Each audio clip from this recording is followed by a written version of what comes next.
안녕하세요. 포인트 성형외과 박남석 원장입니다. 오늘 보실 사례는 굉장히 심한 눈 재수술의 경우입니다. 환자분은 사실 성형외과 전문의한테 수술을 받지 않고 어떤 선생님이신지 모르겠지만 비전문의한테 수술을 받은 경우입니다. 아웃폴드의 쌍꺼풀을 환자분이 원하셔서 그곳에서 수술을 받으셨는데요. 굉장히 지금 특징만 봐도 모습이 좋지 않습니다. 과거에 아주 오래전에 60년대, 70년대 서양에서 쌍꺼풀, 그러니까 외국인들, 코카시안들의 쌍꺼풀처럼 굉장히 높은 쌍꺼풀을 만드는 경향이 있었습니다.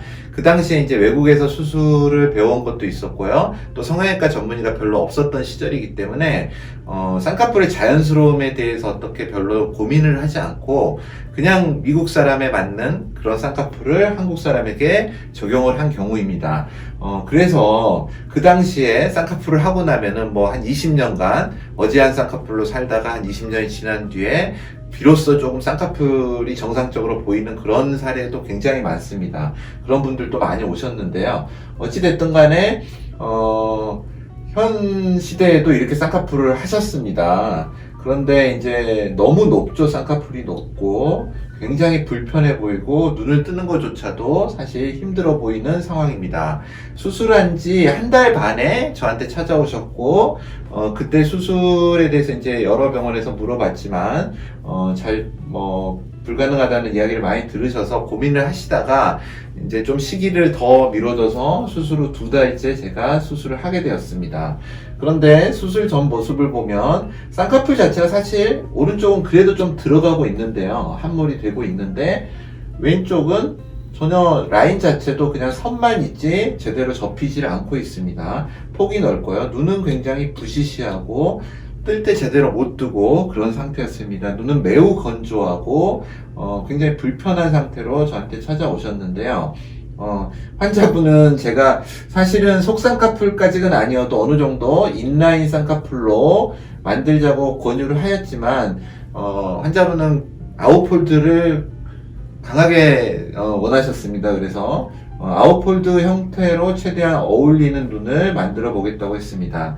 여러 병원에서 2줄 따기를 하더라도 피부가 부족하여서 피부가 굉장히 좁아 보이죠. 실제 그런데 이런 피부들이 실제로 보면 이제 굉장히 주의 깊게 접근을 해야 되는데요. 여러 병원에서 이제 2줄 따기로 이 흉을 그대로 남겨놓고 이렇게 새로운 흉을 만들면서 라인을 만들고 이 부분은 뜰 때 가려지게끔 하는 그러한 방법으로 수술을 권해서 이제 환자분도 많이 이제 고민을 하셨죠. 왜냐면 피부가 부족하다는 소리를 계속 들으셨으니까요. 그래서 이제 저는 많은 고민을 하게 됐습니다. 이 환자분을 2줄 따기라면 수술 자체는 편해질 것입니다. 그런데 문제는 이 흉이 어디 가지 않는다는 거죠. 그러면 이게 반쪽짜리 수술이 될 가능성이 있습니다. 이 흉이 어느 정도 봐줄 만한 흉이고 정상적인 쌍꺼풀을 만드는 흉이라면 2줄 따기도 충분히 가능한데 이 흉은 정상적인 흉으로 보이지도 않고 더 안 좋은 결과를 나올 수도 있기 때문에 여러 가지 이제 고민을 한 끝에 그냥 하나의 절개선으로 이 흉을 같이 없애버리고요. 하나의 절개선으로 만드는 방식으로 수술을 결정하고 수술을 진행하였습니다.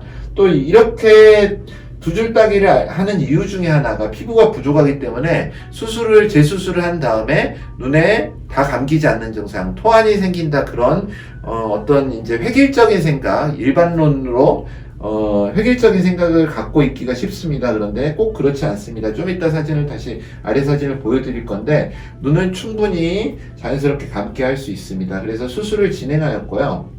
환자분은 이제 제가 전에도 설명드린 눈을 뜨기 위해서 우리가 이제 윤활 작용을 하는 층이 있는데요. 그 글라이드 존이라고 하는데 글라이드 존의 유착이 굉장히 심했고요. 그리고 지방이 거의 없는 것처럼 보이는데요. 실제 눈썹 밑에까지, 그러니까 눈썹뼈 아래까지 박리를 해서 파고 들어갔습니다. 여기에 있었던 원래의 안화 지방이 너무 안화 경막이라든지 여러 구조물의 파괴로 인해서 이 아래까지 밀려나가 있었습니다. 지방을 많이 뺀 것도 아니었죠. 근데 이렇게 위로 다 당겨서 올라가 버리고 이 부분이 이렇게 푹 꺼진 듯한 그런 느낌을 줘서 다행히 지방이 있어서 지방 이식을 하지 않고요. 그리고 여기에 있는 진피를 이용해서 진피 전진피판을 하고요. 이 지방을 아래로 끌어내려서 함몰과 또 위쪽에 다시 라인이 생기는 것을 방지하는 수술을 하였습니다. 그래서 수술을 한 결과 아웃라인에 눈이 완성이 되었고요. 또 눈의 크기도 훨씬 편하게 뜨고 있고요. 눈이 훨씬 편한 상태입니다. 그리고 지금 이제 수술 후에 한 달 정도 지났는데 굉장히 편한 상태여서 좀 더 이제 6개월 정도 지나면 이러한 흉들은 굉장히 좋아지리라고 생각합니다. 아직 붉은 기운이 많이 남아 있고요. 눈을 감았을 때 모습을 보면요, 붉은 기운이 이런 부분은 많이 사라지고 있습니다. 여기도 좀 사라졌고요. 더 좋아질 것이고요. 눈을 충분히 감는 모습을 볼 수 있습니다. 토안이나 그런 거 전혀 없이 두 줄 따기를 안 하고도 충분히 이런 피부가 확보되는 것을 볼 수 있습니다. 우리가 실제로 봤을 때 이 피부가 부족하다고 느끼지만 수술을 해서 충분한 박리를 가하고 전층을 원래의 층 역할을 하도록 만들어주면 피부가 이렇게 충분히 남게 됩니다. 그래서 충분한 쌍꺼풀을 만드니까 이런 부분에 대해서 피부가 무조건 여분이 없다 그렇게 생각하지 마시고 제대로 된 진찰과 수술 계획으로 좋은 결과를 얻을 수 있었습니다. 감사합니다. 포인트 성형외과 박남석 원장이었습니다. 여러분의 좋아요와 구독이 저에게 큰 힘이 됩니다. 좋아요를 꾹 눌러주세요. 감사합니다.